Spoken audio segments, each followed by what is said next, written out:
Halo, nama saya Indri Budiana. Kali ini saya akan menjelaskan tentang basis data terdistribusi.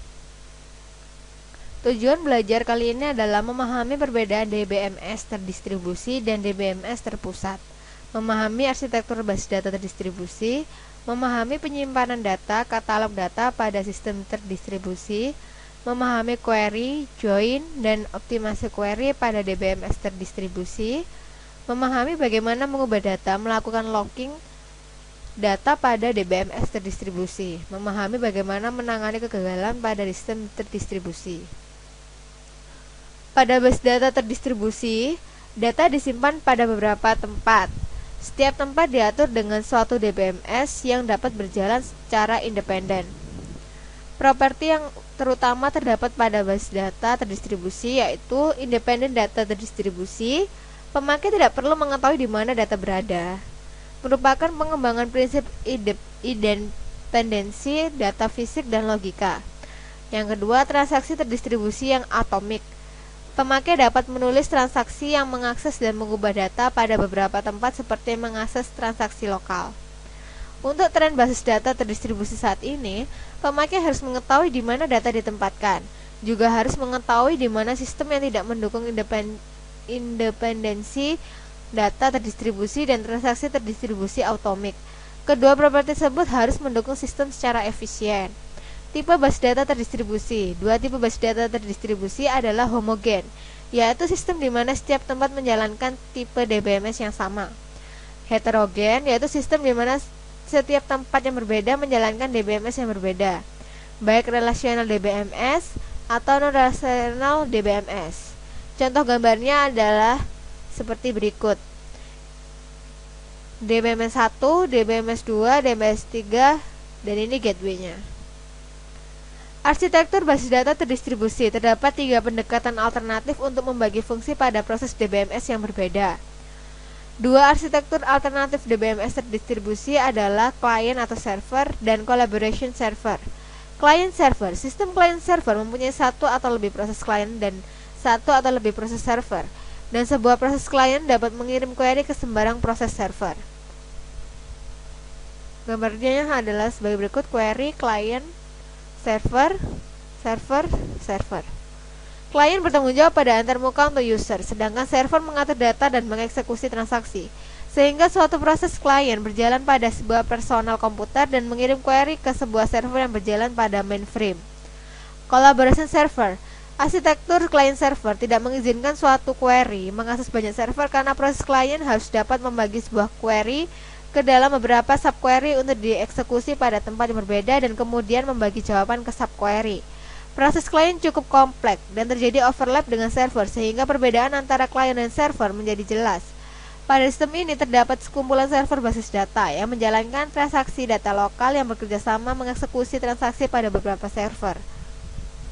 Jika server menerima query yang membutuhkan akses ke data pada server lain, sistem membangkitkan subquery yang dieksekusi server lain dan mengambil hasilnya bersama-sama untuk menggabungkan jawaban menjadi query asal. Penyimpanan data pada sistem terdistribusi. Pada DBMS terdistribusi, relasi disimpan pada beberapa tempat. Pengaksesan relasi yang disimpan pada remote set mengakibatkan biaya melewatkan pesan, dan untuk menguranginya, sebuah relasi dipartisi atau difragmentasi ke beberapa tempat, dengan fragmen dikirim pada tempat di mana fragmen tersebut sering diakses, atau replika pada setiap tempat di mana relasi menjadi kebutuhan yang tinggi. Fragmentasi. Fragmentasi terdiri dari relasi yang dibagi ke relasi atau fragmen yang lebih kecil dan mengirim fragmen. Pada beberapa tempat terdapat 2 macam fragmentasi: fragmentasi horizontal dan fragmentasi vertikal. Pada fragmentasi horizontal, setiap fragmen terdiri dari sebuah subset baris dari relasi asal. Pada fragmentasi vertikal, setiap fragmen terdiri dari sebuah subset kolom dan relasi asal. Bila sebuah relasi difragmentasi, harus meliputi relasi asal dari fragmen. Yang pertama, fragmentasi horizontal. Union dan fragmen horizontal harus sama dengan relasi asal. Fragmen biasanya dibutuhkan disjoint. Yang kedua, fragmentasi vertikal. Koleksi fragmen vertikal seharusnya dikomposisi lossless join. Replikasi. Replikasi berarti bahwa kita menyimpan beberapa kopi sebuah relasi atau fragmen relasi. Keseluruhan relasi dapat direplikasi pada suatu atau lebih tempat. Sebagai contoh, jika relasi difermentasi ke R1, R2, dan R3, kemungkinan terdapat hanya satu kopi R1 di mana R2 adalah replikasi pada dua tempat lainnya dan R3 replikasi pada semua tempat. Manajemen katalog terdistribusi. Menyimpan data terdistribusi pada beberapa tempat dapat menjadi sangat kompleks. Kita harus menyimpan data bagaimana relasi difragmentasi dan direplikasi, bagaimana fragmen relasi didistribusikan ke beberapa tempat, dan di mana kopi dari fragmen disimpan. Untuk menyediakan otonomi lokal digunakan format sebagai berikut. Local name, birth site. Query terdistribusi, misalnya pada dua relasi, sellers, seed integer, as name, string, rating integer, age real. Reservice, SID integer, BID integer, date, rname string. Kemudian dilakukan query berikut. Select AVG dalam kurung s.age from sellers s where s.rating lebih dari 3 and s.rating kurang dari 7. Fragmentasi horizontal sama dengan tuple dengan rating kurang dari 5 pada Shanghai, lebih dari sama dengan 5 pada Tokyo. Harus menghitung sum dalam kurung age, count dalam kurung age pada kedua tempat. Jika where berisi s.rating lebih dari 6, maka hanya satu tempat. Fragmentasi vertikal, SID dan rating pada Shanghai, S-name dan age pada Tokyo, TID pada kedua tempat. Harus melakukan rekonstruksi relasi dengan join pada TID, kemudian mengevaluasi query. Replikasi, seller dikopikan pada kedua tempat. Joins pada DBMS terdistribusi, semi-join. Teknik semi-join ditujukan untuk mengurangi jumlah tupelo reserves yang dikirim. Bloom join, teknik bloom join juga ditujukan untuk mengurangi jumlah tupelo reserves yang dikirim. Optimasi query pada DBMS terdistribusi. Untuk optimasi query pada sistem terdistribusi, menggunakan pendekatan biaya, misalnya pada semua plan, mengambil yang termurah, sama dengan optimasi tersentralisasi. Perbedaan optimasi query pada sistem terdistribusi dan sistem tersentralisasi. Pertama, biaya komunikasi harus dipertimbangkan. Kedua, otonomi tempat lokal harus diperhatikan. Ketiga, menggunakan metode join terdistribusi yang baru. Mengubah data terdistribusi. Pengubahan data terdistribusi dilakukan replikasi transaksi yang dapat dilakukan dengan cara synchronous replication. Semua kopi dari relasi yang dimodifikasi fragment harus diubah sebelum modifikasi transaksi commit. Distribusi data dibuat transparan ke pemakai. Asynchronous replication. Kopi dari sebuah relasi yang dimodifikasi hanya diubah secara periodik. Kopi yang berbeda akan keluar dari sinkronisasi. User harus waspada pada distribusi data. Implementasi primary set pada asynchronous replication. Isu utama dalam mengimplementasikan primary set replication adalah menentukan beberapa banyak perubahan ke primary copy di propaganda ke copy sekunder. Perubahan biasanya di propaganda dalam dua langkah, yaitu capture dan apply. Perubahan dibuat dengan transaksi commit ke primary copy yang diidentifikasi selama langkah capture dan di propaganda ke copy sekunder selama langkah apply. Data warehousing. Sebuah contoh replication. Tren yang berkembang saat ini adalah membangun warehouses. Data yang sangat besar dari beberapa tempat. Hal ini memungkinkan untuk query penunggu keputusan yang kompleks dari data pada keseluruhan organisasi. Warehouse dapat dipandang sebagai instant dan asynchronous replication. Data sumber biasanya dikontrol dengan DBMS yang berbeda. Penekanannya pada cleaning data dan menghapus kesalahan pada pembuatan replikasi. Prosedur capture dan aplikasi apply baik untuk lingkungan ini. Locking pada sistem terdistribusi. Untuk menangani penguncian objek pada beberapa tempat digunakan cara sentralisasi. Satu tempat melakukan semua penguncian dan membuka kunci untuk semua objek. Primary copy. Semua penguncian untuk suatu objek dikerjakan pada tempat primary copy dari objek tersebut. Untuk pembacaan membutuhkan akses ke tempat terkunci sebaik tempat di mana objek disimpan. Terdistribusi penuh. Penguncian untuk suatu kopi dilakukan pada tempat di mana kopi disimpan. Hal ini akan mengunci semua tempat pada saat menulis objek. Distributed deadlock detection. Setiap tempat menangani local wait for grep. Deadlock global akan terjadi jika local grep tidak membentuk siklus seperti dapat dilihat pada gambar. Mendeteksi deadlock digunakan 3 solusi, yaitu sentralisasi, yaitu mengirim semua local grep ke satu tempat. Hierarki, yaitu mengorganisasi tempat ke dalam suatu hierarki dan mengirim local grep ke parent dan hierarki. Timeout, yaitu menghentikan transaksi jika menunggu terlalu lama. Distribute recovery. Proses pemulihan pada DBMS terdistribusi lebih kompleks daripada DBMS tersentralisasi karena satu, terjadi kegagalan yang baru, misalnya saluran komunikasi dan remote site. 2, jika subtransaksi dari suatu transaksi mengeksekusi tempat yang berbeda. Semua atau tidak ada yang harus dikomit. Hal ini memerlukan komit protokol untuk menangani hal tersebut. Suatu log ditangani pada setiap tempat sebagaimana pada DBMS tersentralisasi dan aksi komit protokol ditambahkan pada log. Two-way commit atau 2PC. Tempat di mana transaksi asal disebut koordinator, sedangkan tempat lain di mana transaksi mengeksekusi disebut subordinat. Jika sebuah transaksi ingin komit pada koordinator, mengirim pesan prepare ke semua subordinat. Subordinat memaksa menulis rekaman log abort atau prepare dan mengirim suatu pesan no or yes ke koordinator. Jika koordinator menerima pesan yes, maka koordinator memaksa menulis suatu rekaman log commit dan mengirim pesan commit ke semua subordinate. Sebaliknya, memaksa penulis rekaman log abort dan mengirim pesan abort. Restart setelah suatu kegagalan pada suatu tempat. Jika kita mempunyai rekaman log commit atau abort untuk transaksi T, tetapi tidak mempunyai rekaman N, maka harus redo atau undo T. Jika tempat ini adalah koordinator untuk T, tetap kirimkan pesan commit atau abort ke subordinat sampai diterima pesan X. Jika kita menyiapkan rekaman log transaksi T, tetapi tidak commit atau abort, tempat ini adalah subordinat untuk T. Subordinat terus menghubungi koordinator untuk menemukan status T, kemudian menulis rekaman log commit atau abort redo atau undo T dan menulis rekaman log N. Jika kita tidak menyiapkan rekaman log untuk T, secara sepihak akan abort dan undo T. Tempat ini kemungkinan koordinator. Jika ya, subordinat mungkin mengirim pesan.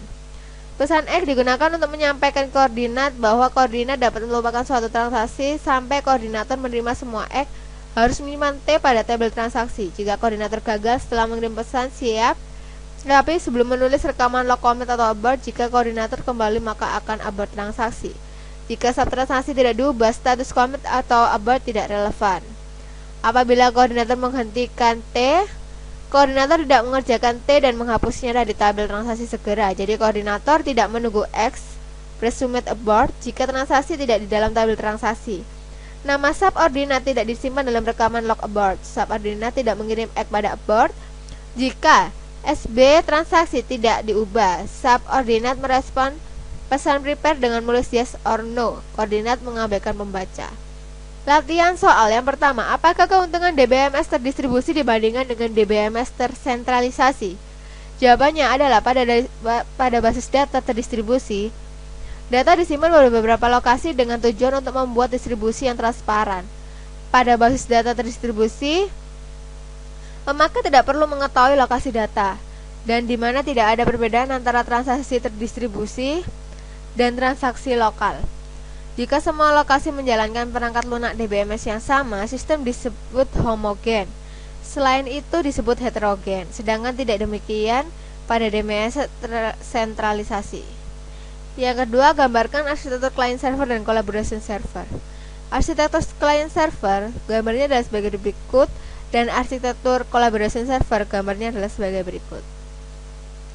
Pada arsitektur collaboration server, jika suatu transaksi dikirim ke DBMS, akan digambarkan bagaimana aktivitas tempat yang berbeda dikoordinasi. Secara khusus, gambarkan aturan manajer transaksi pada tempat berbeda. Konsep atomik transaksi terdistribusi. Jawabnya adalah gambarnya sebagai berikut. Yang keempat, definisikan fragmentasi dan replikasi dalam hal di mana data disimpan. Jawabannya adalah fragmentasi terdiri dari relasi yang dibagi ke relasi atau fragmen yang lebih kecil dan mengirim fragmen pada beberapa tempat. Terdapat dua macam fragmentasi, fragmentasi horizontal dan fragmentasi vertikal.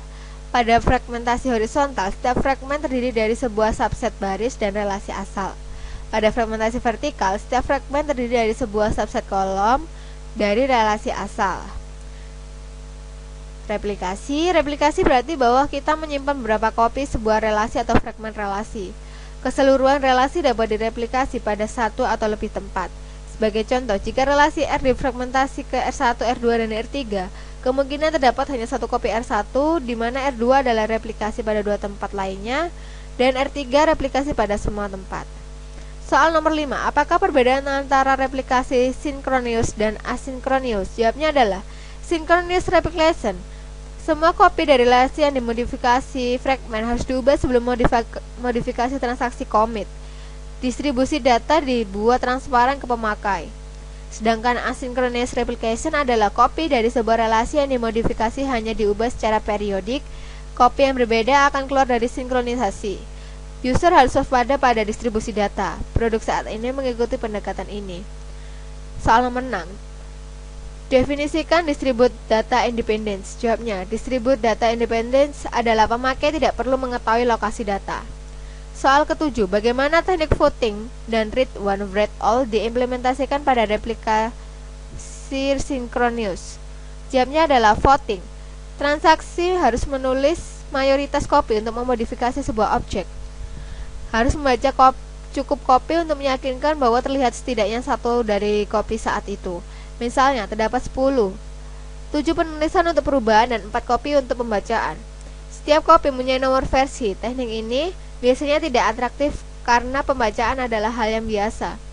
Read any read all. Penulisan lebih lama dan lambat dan pembacaan lebih cepat daripada teknik voting. Teknik ini tidak digunakan pada synchronous replication. Soal nomor 7. Berikan penjelasan bagaimana asynchronous replication diimplementasikan. Khususnya, jelaskan maksud capture dan apply.